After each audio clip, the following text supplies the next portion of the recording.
Pagdating dito sa AKA program, bakit niyo po itunuturing na meron itong pagkakahawig doon sa tinatawag na Congressional Pork Barrel para lang po mas maintindihan nitong mga nakikinig at nanonood sa atin ngayon? Opo, alam niyo po kasi, ang relationship ng executive at ng kongreso natin, ang trabaho po ng kongreso natin ay gumawa ng batas. Pero kung may implementasyon na po yan, dapat po ay sa executive na yan.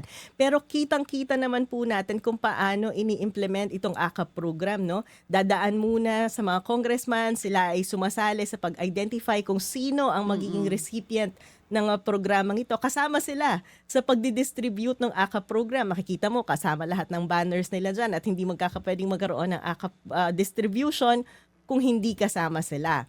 Kaya po, naniniwala tayo na violation ito ng mga decision na din ng Supreme Court dati dahil sinasabi nga po, dapat ang mga congressman natin, ang trabaho lang talaga niyan ay gumawa ng batas. At ang implementasyon ay nasa executive branch. At ang nakikita nating mga proseso ngayon ay kasali sila sa pag-implement ng program na ito. Alam mo po, Ma'am Chacha, nung simula nung i-discuss ko itong issue na ito, yung mga kababayan natin, pinapadala sa akin yung mga datos nila tungkol sa AKAP. Kasi isa rin sa panawagan ko dito, magkaroon ng public audit eh. Alam niyo, nakakatuwa kasi yung mga kababayan natin, minsan ang thinking nila, kinukurakot lang din naman. Okay na rin naman, at least may nakatanggap kaming kahit maliit na amount, no? Naulanan kami ng korupsyon, parang democratization ng korupsyon. Alam niyo po, maling-mali yung pag-iisip na yan dahil minsan pag pinirmahan nyo yung dokumento at sinabi dapat 5,000 ang tinanggap nyo, isipin nyo, kung walang korupsyon, dapat 5,000 sana yung natanggap nyo, no? Serbisyo po yan ng gobyerno sa atin, obligasyon yan na ibigay sa atin ng gobyerno. Kung binibigyan po kayo ng pera ng gobyerno, tanggapin nyo pero siguraduhin nyo na sakto yung amount. Kaya nga po ang panawagan ko dyan, sana magkaroon ng people's audit. Ilista, sino ba ang mga tumatanggap? Magkano ang tinanggap nila? At dapat tinanggap nila para alam natin bilang mamamayan kung paano tayo niloloko ng gobyerno. That's one. So yung mga kababayan natin, pinapadala nila ako ng picture. Yes, na oo, pinapapirmahan pruweba sa kanila. Oo. Oo. Tapos meron dyan, nakikita ko, yung mga pinapadala nila sa akin, charge to the allocation of, nakalagay yung pangalan ng congressman. So, yung ganyan, hindi po, kailangan tayo bilang mga mamayan maging proactive kasi hindi po natin malilinis ang gobyerno natin ng korupsyon kapag tayo ay mananatiling nananahimik sa mga ganitong issue. So, Prof. Shelo, itong mga ipinapadala sa inyo nitong mga kababayan natin, kasama po ng inyong grupo, closely monitoring kayo dito sa mga nangyayaring distribution. Ano pong balak nyo dyan sa mga pruweba na ipinapadala sa inyo?